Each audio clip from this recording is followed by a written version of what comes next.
লক্ষ্য করে শুনে রেখে দাও, কিয়ামতের আগ পর্যন্ত বিলায়েতের দরজা খোলা থাকবে। আল্লাহর ওলিরা বিলায়েতের দরজার মাধ্যম দিয়ে তারা কথা বলে। সোনার আব্বা জানে না, খাজা বাবা ফরিদপুরি রহমাতুল্লাহ আলাইহি হাজার হাজার মুরিদের ভিতরে একজন মুরিদ 1 যুগ 12 বছর পর্যন্ত হুজুরির খেদমত করেছে। জোরে বলুন, কি করেছে? খেদমত করেছে। খেদমত করবার পরে আমার আব্বা জানেরা এবার ডাকতে বলে, হুজুর গো, আমার বিদায়ের সময় আপনি আমাকে কি দিয়ে বিদায় দিবেন? কিন্তু বাবারা, হুজুরের এই বক্তর আগে আর একটা খাস মুরিদ ছিল। সেই মুরিদ বললেন, হুজুর গো, আজ থেকে আপনার 24-1 থেকে আমি 2 যুগ পর্যন্ত আপনার খেদমত করেছি। আজকে বিদায়ের সময় আপনি আমাকে কি দিয়ে দিচ্ছেন? ডাক দিয়ে বলল, বাবা এই দিকে এসো, এই দিকে এসো। ডাক দিয়ে বলল, বাবা যাও, বাড়িতে চলে যাও, আমি তোমার জন্য দোয়া করে দিলাম। এমন একদিন চলে আসবে বাবা, তোমার বাড়িতে হাজার হাজার মুরিদ তোমার হয়ে যাবে। যখন এই কথা বলেছে, বলবার পরে এবার যখন এই ভক্ত চলে আসলেন, আসবার পরে আব্বু জানে না, কিছুদিন যাওয়ার পর এই যে হুজুরের 1 যুগ 12 বছর এই খাদেম যখন হুজুরির খেদমতে ছিল, তিনি হলো খাস মুরিদ হুজুরের।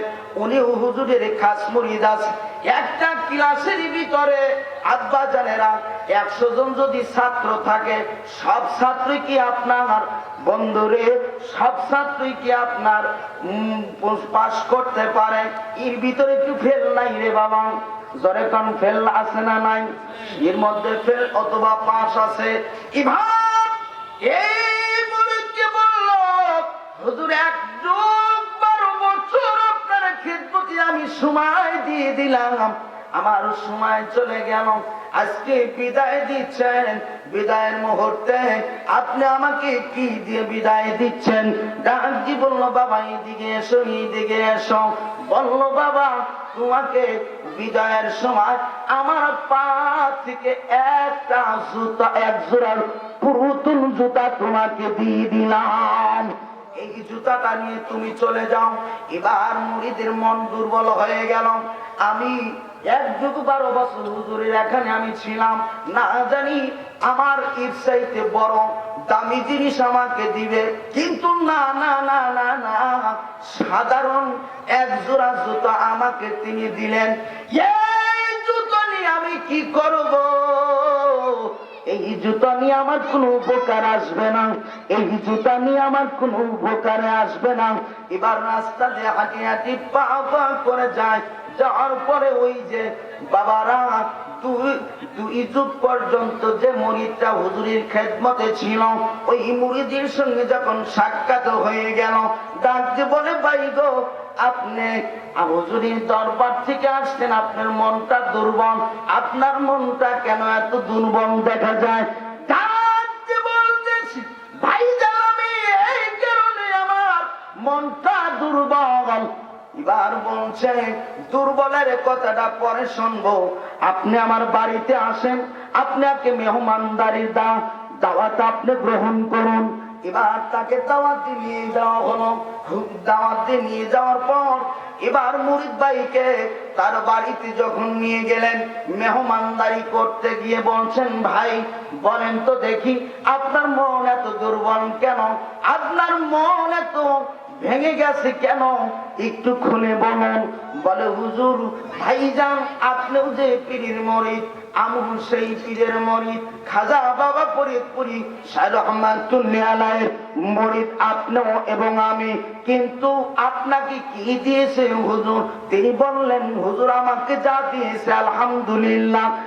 আর তিনি বললেন, আমাকে 1 যুগ 12 বছর আমি হুজুরের খেদমত করবার কারণে আমাকে পুরাতন 1 জোড়া জুতো দিয়েছে। এই জুতো নিয়ে আমি বাড়িতে নিয়ে কি করব? এই জুতো নিয়ে আমার কোনো উপকারে আসবে না। ডাক দিয়ে বলছে, বন্ধু, ও ভাই, যদি এই জুতো আপনি না নেন, এই জুতোটা কি আমাকে দেওয়া যায় কিনা? এই জুতোটা আপনি নিয়ে তো কোনো উপকারে আসবে না, এই জুতোটা আমাকে দেন। আমি আপনার এই জুতোটা যদি আমাকে দিতেন, আমি আপনার এই জুতোটা যতটুকু এর দাম হয় এই দাম দিয়ে আমি জুতোটা কিনে নেব। এবার মনে মনে কই, এই ছেলে জুতোটা যদি আমি নেই, এবং এই যে জুতা কেমন দাম হবে, মাত্র হয়তো 2 থেকে 300 টাকা হবে, এর চেয়ে বেশি হবে না, এর চেয়ে বেশি হবে না। কানকে আছে জুতোটা এখানে আমি দিয়ে যাই।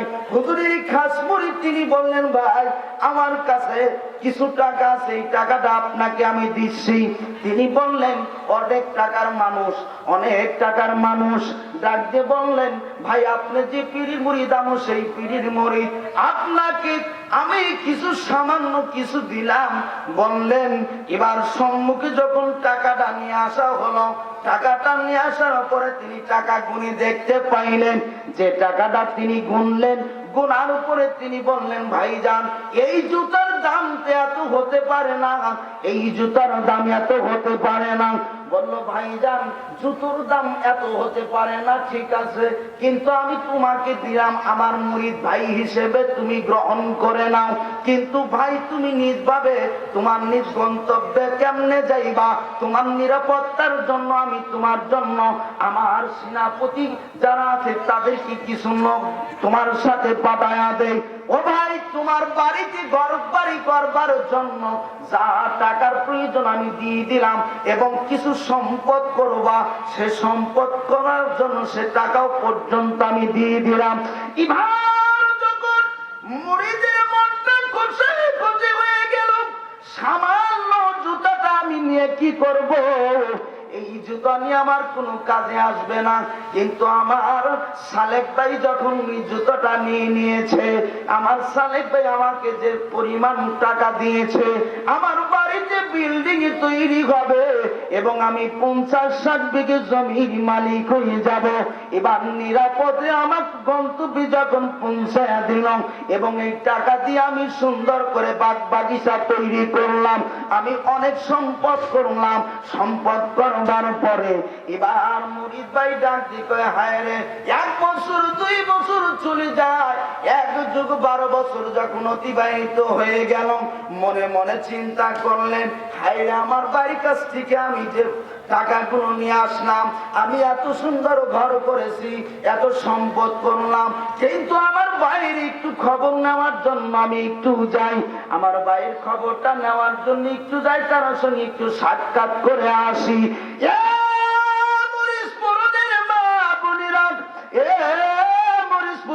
বাবারা লক্ষ্য করে শুনে রেখে দাও, মনটা একটু খুলে দাও, সোনার আব্বা জানেরা, ওইদের সহমতি যদি কোনো ব্যক্তি একবার তার যদি দর্শন হয়ে যায়, তার কপালটা খুলে যাবে। মন কি চায়? কথা কোন নাকি? মন কি চায়? আহা বাবারা, ওলিদের ব্যাপারে কথা বলতে গেলে সারা রাত কেটে যাবে, শান শেষ হবে না। কষ্ট হচ্ছে আপনাদের? সোনার আব্বা জানেরা, এবার কি করলেন? মুরিদ ভাইয়ের সঙ্গে সাক্ষাৎ করার জন্য যখন বের হয়ে গেলেন, এবার কিছু পথ অতিক্রম করতে গিয়ে মনে অশান্তি, ঘরে শান্তি নাই, মাঠে শান্তি নাই, কোথাও শান্তি খুঁজে পায় না।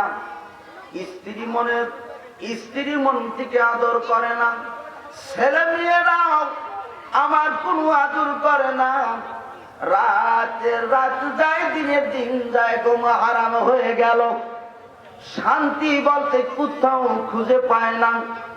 মনের দুঃখে তিনি বললেন, আমার মুরিদ ভাইয়ের বাসা থেকে একটু ঘুরে আসি, আমার ভাইয়ের সঙ্গে একটু দেখা করে আসি। কিন্তু আব্বা জানেরা, আল্লাহর বান্দা যখন হাঁটি হাঁটি পা পা করে সামনের দিকে ধাবিত হচ্ছেন, বন্ধুগণ আমার, এই কাশীনাথপুর আপনারা দেখেছেন, আমার একজন পাগল ভাই আছে সোনারাম, দরবারে তাকে পাগল বলে ডাকে। আমি সত্য বলছি না মিথ্যা বলছি? এ বাবারা, খাজা বাবা শাহ রহমাতুল্লাহ যারা মুরিদ, আমার সাথে আপনারা হা না বলবেন। আজ পর্যন্ত ওই ফরিদপুরের জমিনে আজ পর্যন্ত পাগল বলে ডাকে সেই ব্যক্তি আর কেউই নয়, আমার পাশেই বসে আছে। কথা কোন ঠিক কিনা? হুজুর দোয়া করছিলেন, বাবা যাও, আমি দোয়া করে দিলাম, আল্লাহ তোমার বাড়িতে রেজেক কমবে না। সুবহানাল্লাহ। শুধু তাই না, তোমার বাড়িতে মানুষ পাগলের মতো পঙ্গপালের মতো ছুটে আসবে।